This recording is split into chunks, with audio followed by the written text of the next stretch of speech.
In this video, I talk about how to make an emergency makeshift arrow stencil for a restripe job just in case you forget it back at the house, what materials you need to use to get this done quickly, so stick around until the end of this video, give us a like, let's go. What's going on, guys? Welcome back for another video. In this one, we're going to talk about how to make your own stencils on the fly.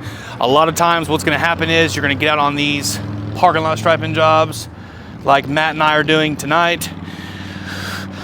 Most of the time, unless you have ordered that same stencil kit for whatever company it is that you're working for, whether it's Scooter's Coffee, Raising Cane's, McDonald's, Chick-fil-A, you get the idea.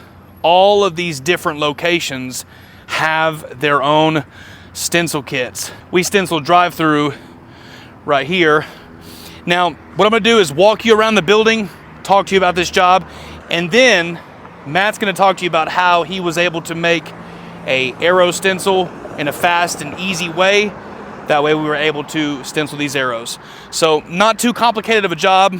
It was a total of 5 lines, 2 access aisles, and only 4 wheel stops. Long line right here and 3 arrows. It took us just a little under an hour to complete the job.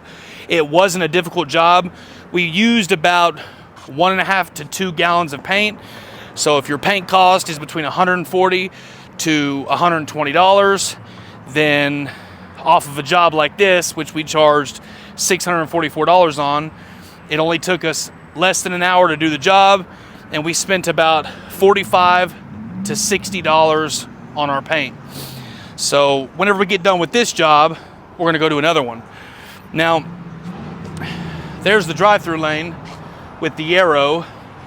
I'll show you the arrow that Matt was able to make, and then when we get back to the truck, I'm going to flip the camera around, and then we're going to have Matt tell us how he was able to do that on the fly.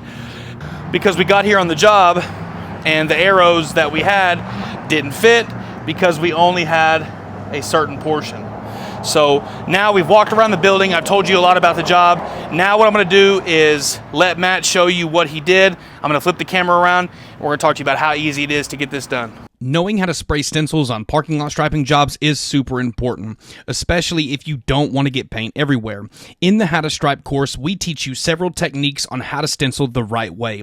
That way, you can go out and make a bunch of money and not get paint everywhere. So be sure to check out the How to Stripe course. It will be the first link in the pinned comment section and the description. Let's get back to the video. All right, so when you're on a restripe, sometimes some of the arrows are so faded that you can't tape them off anymore because they're gone. And so that's what we ran into tonight.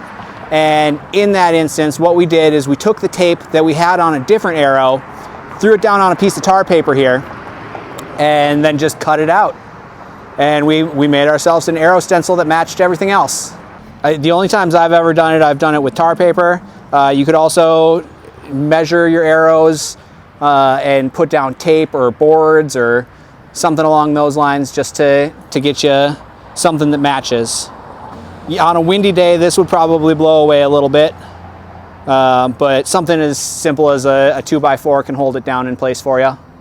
You could probably get away with using it a couple of times. What I've noticed in the past is that once the paint starts drying, the corners start curling up a little bit on them. So it's not something that I would use as a permanent solution, but it definitely works for a temporary stencil. It's about 4 feet of tar paper there out of a 100-foot roll is about $30, so negligible amount on cost. All right, guys, so very simple. He was able to lay that out, not too complicated. This is not gonna work on a new layout. If you are on a new layout, you gotta order the stencils that are gonna fit the blueprint. That's very, very important. So $1.20 to make it. It cost $1.20 to make this makeshift stencil. And if we would have ordered it in HDPE, it probably would have cost about $25 to $30 plus shipping. So in the future, we'll probably order an arrow that fits more close to these dimensions. But just to get the job done tonight and get paid, that's what we're looking for. Anyways, guys, thanks for watching. We will see you in the next video.